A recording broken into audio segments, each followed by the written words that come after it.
হরে কৃষ্ণ। আজ 9ই পৌষ 1431 ও 25শে ডিসেম্বর 2024 বুধবার।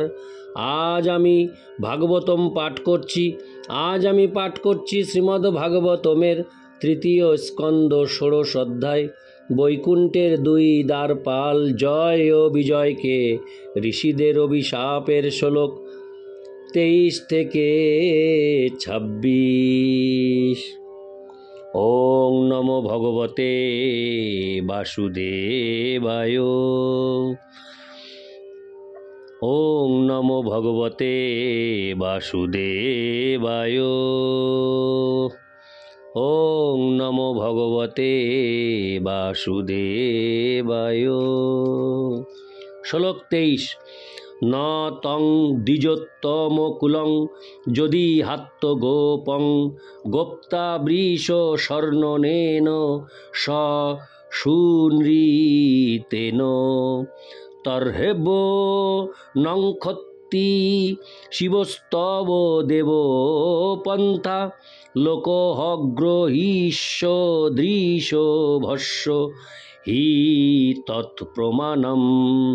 অনুবাদ: হে প্রভু, আপনি দ্বিজ শ্রেষ্ঠদের রক্ষক। আপনি যদি পূজা এবং মধুর বাণী প্রয়োগ করে তাদের রক্ষা না করেন, তাহলে অবশ্যই আপনার শক্তি ও অধ্যক্ষতায় আচরণশীল জনসাধারণ অর্চনের পবিত্র পন্থা পরিত্যাগ করবে। তাৎপর্য: ভগবদ্গীতায় ভগবান স্বয়ং বলেছেন যে সাধারণ মানুষ মহাজনদের কার্যকলাপ ও চরিত্রের অনুসরণ করে, তাই সমাজে আদর্শ চরিত্র সম্পন্ন নেতাদের প্রয়োজন। পরমেশ্বর ভগবান শ্রীকৃষ্ণ এই জড়জগতে এসেছিলেন আদর্শ নেতার দৃষ্টান্ত প্রদর্শন করার জন্য, এবং মানুষকে অবশ্যই তার প্রদর্শিত পন্থা অনুসরণ করতে হবে। বেদের নির্দেশ হচ্ছে যে কেবল মনোধর্ম প্রসূত জল্পনা কল্পনা এবং ন্যায়ভিত্তিক তর্কের মাধ্যমে পরম তত্ত্বকে কখনো জানা যায় না। মহাজনদের প্রদর্শিত পন্থা অনুসরণ করতে হবে। মহাজন যেন গত স পন্থা। হরে কৃষ্ণ। পন্থা মহানাচার্যদের অনুসরণ না করে আমরা যদি কেবল শাস্ত্রের উপর নির্ভর করি, তাহলেও কখনো কখনো আমরা দুষ্ট ব্যক্তিদের দ্বারা পথভ্রষ্ট হতে পারি, অথবা বিভিন্ন পারমার্থিক নির্দেশ হৃদয়ঙ্গম করতে অথবা অনুসরণ করতে আমরা অক্ষম হতে পারি। তাই সর্বশ্রেষ্ঠ পন্থা হচ্ছে মহাজনদের পদাঙ্ক অনুসরণ করা। 4 জন ব্রহ্মর্ষি উল্লেখ করেছেন যে শ্রীকৃষ্ণ স্বভাবতই গাভী এবং ব্রাহ্মণদের রক্ষক। গো ব্রাহ্মণ হিতায় চ। শ্রীকৃষ্ণ যখন এই পৃথিবীতে ছিলেন, তখন তিনি একটি ব্যবহারিক দৃষ্টান্ত প্রদর্শন করে গেছেন। তিনি ছিলেন একজন গোপবালক এবং ব্রাহ্মণ ভক্তদের প্রতি তিনি অত্যন্ত শ্রদ্ধাপরায়ণ ছিলেন। এখানে এইটিও দৃঢ়ভাবে প্রতিষ্ঠিত হয়েছে যে দ্বিজদের মধ্যে ব্রাহ্মণেরাই হচ্ছেন সর্বশ্রেষ্ঠ।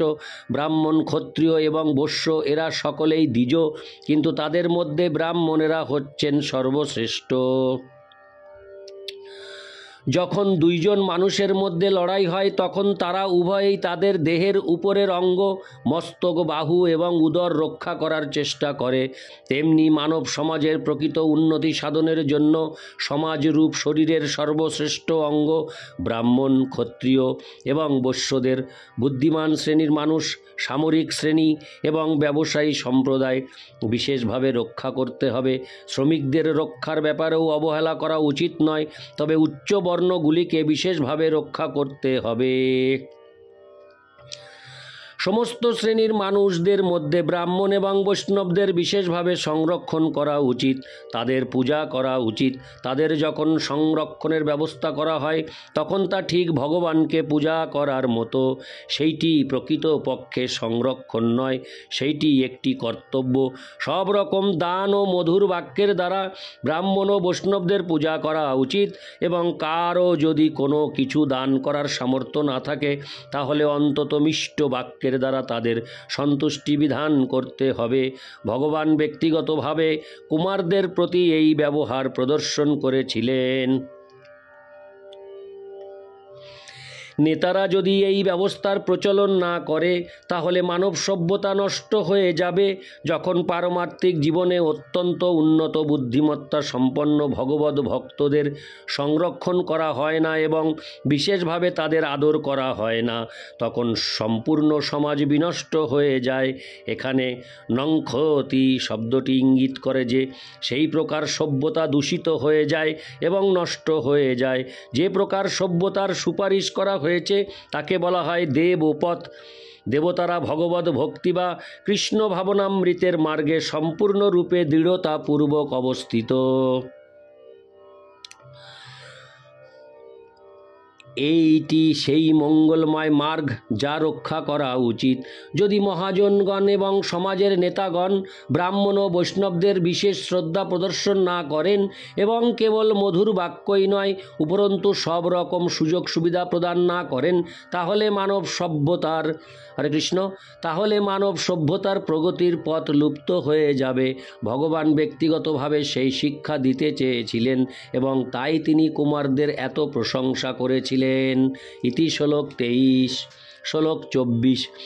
তত্ত্বেহনভীষ্টমিব সত্যনিধের বিধিৎস ক্ষেমং জনায় নিজ শক্তি ভীরুদ্ধৃতারে নৈতাবতা ত্রোধীপতের্বত বিশ্বভর্তুস্তেজ ক্ষতং তবনতস্য সতে বিনোদ।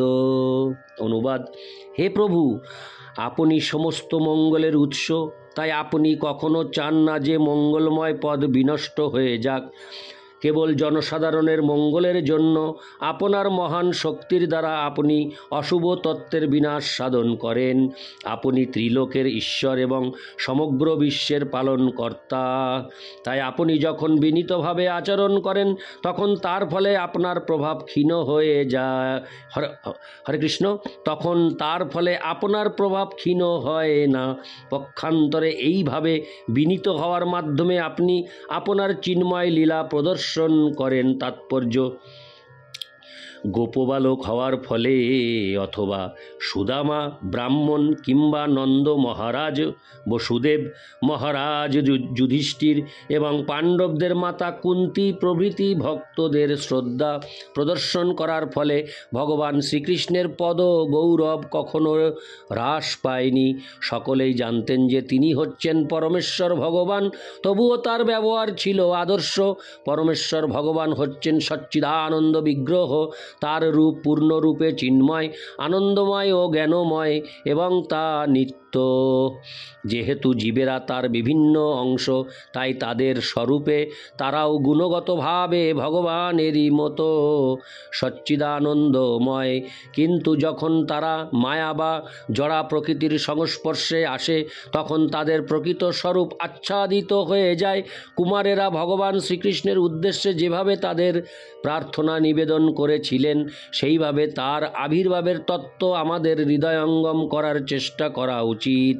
তিনি বৃন্দাবনের নিত্য গোপবালক, তিনি কুরুক্ষেত্র যুদ্ধের নিত্য নায়ক, তিনি দ্বারকার নিত্য ঐশ্বর্যমণ্ডিত রাজপুত্র এবং বৃন্দাবনের গোপবালিকাদের প্রেমিক।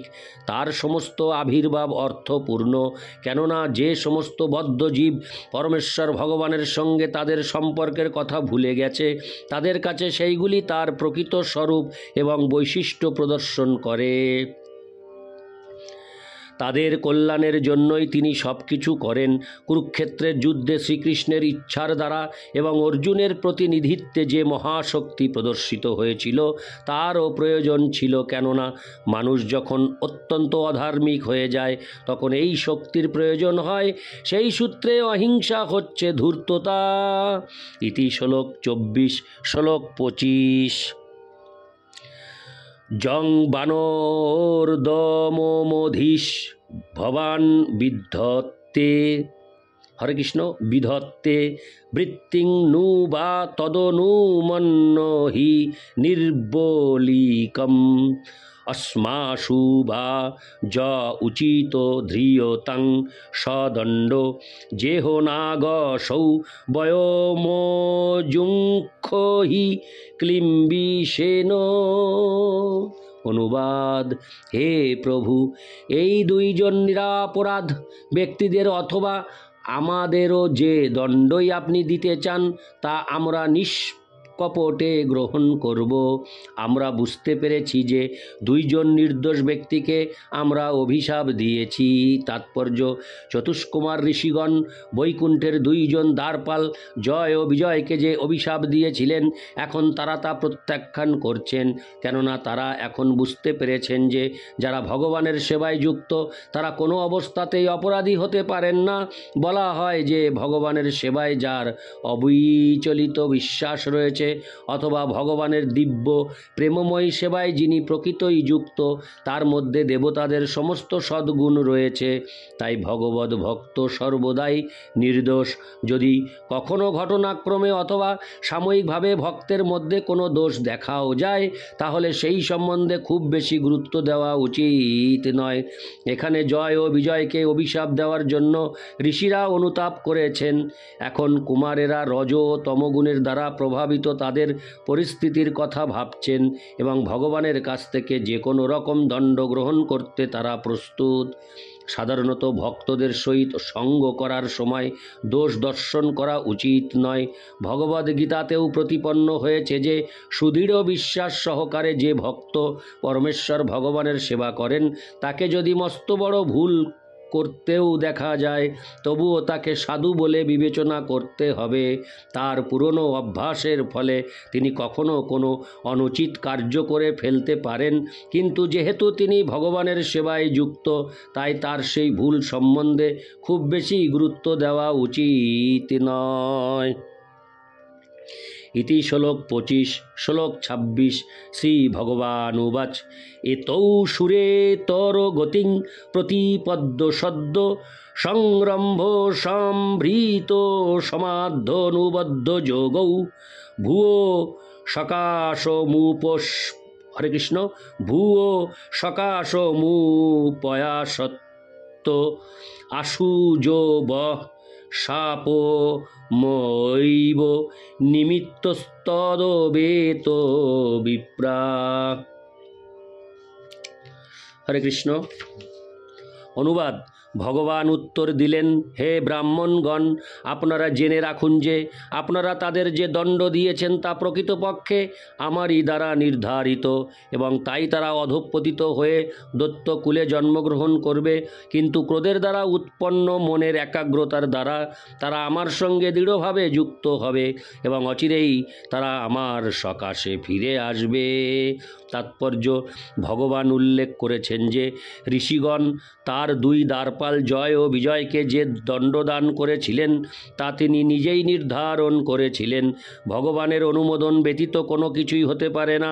বুঝতে হবে যে বৈকুণ্ঠে ভগবানের ভক্তেরা যে অভিশপ্ত হয়েছিলেন তার পিছনে ভগবানের একটি পরিকল্পনা ছিল, এবং সেই পরিকল্পনাকে বহু মহান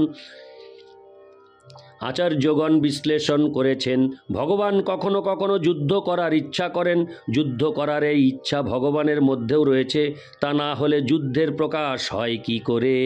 যেহেতু ভগবান হচ্ছেন সব কিছুর উৎস, তাই ক্রোধ এবং যুদ্ধ করার বাসনা তার মধ্যেও রয়েছে। তিনি যখন কারোর সঙ্গে যুদ্ধ করতে চান তখন তাকে একজন শত্রু খুঁজতে হয়, কিন্তু বৈকুণ্ঠলোকে ভগবানের কোনো শত্রু নেই, কেননা সেখানে সকলেই সর্বতোভাবে তার সেবায় যুক্ত। তাই কখনো কখনো তার যুদ্ধ করার বাসনা চরিতার্থ করার জন্য তিনি জড় জগতে অবতরণ করেন। ভগবদ্গীতাতেও 4:8 উল্লেখ করা হয়েছে যে ভগবান তার ভক্তদের পরিত্রাণ করার জন্য এবং অভক্তদের বিনাশ করার জন্য আবির্ভূত হন। অভক্ত কেবল জড় জগতেই রয়েছে, চিৎ জগতে নেই। তাই ভগবান যখন যুদ্ধ করতে চান তখন তাকে এই জড় জগতে আসতে হয়, কিন্তু ভগবানের সঙ্গে যুদ্ধ কে করবে? তার সঙ্গে যুদ্ধ করার ক্ষমতা কারোরই নেই। যেহেতু জড় জগতে ভগবান সবসময় তার পার্শ্বদের সঙ্গে লীলাবিলাস করেন, অন্য কারোর সঙ্গে নয়, তাই ভগবানকে এমন ভক্তদের অন্বেষণ করতে হয় যারা তার শত্রুর ভূমিকায় অভিনয় করবে। ভগবদ্গীতায় ভগবান অর্জুনকে বলেছেন, প্রিয় অর্জুন, এই জড় জগতে তুমি এবং আমি উভয়েই বহুবার আবির্ভূত হয়েছি। তুমি সেই কথা ভুলে গেছো, কিন্তু আমি ভুলিনি। এইভাবে ভগবান জয় ও বিজয়কে মনোনীত করেছিলেন জড় জগতে তার সঙ্গে যুদ্ধ করার জন্য, এবং সেই জন্যই ঋষিরা যখন তাকে দর্শন করতে এসেছিলেন তখন ঘটনাক্রমে দ্বারপালদের অভিশাপ দিয়েছিলেন। ভগবানই তাদের জড়জগতে পাঠাতে চেয়েছিলেন, চিরকালের জন্য নয়, কেবল অল্পকালের জন্য।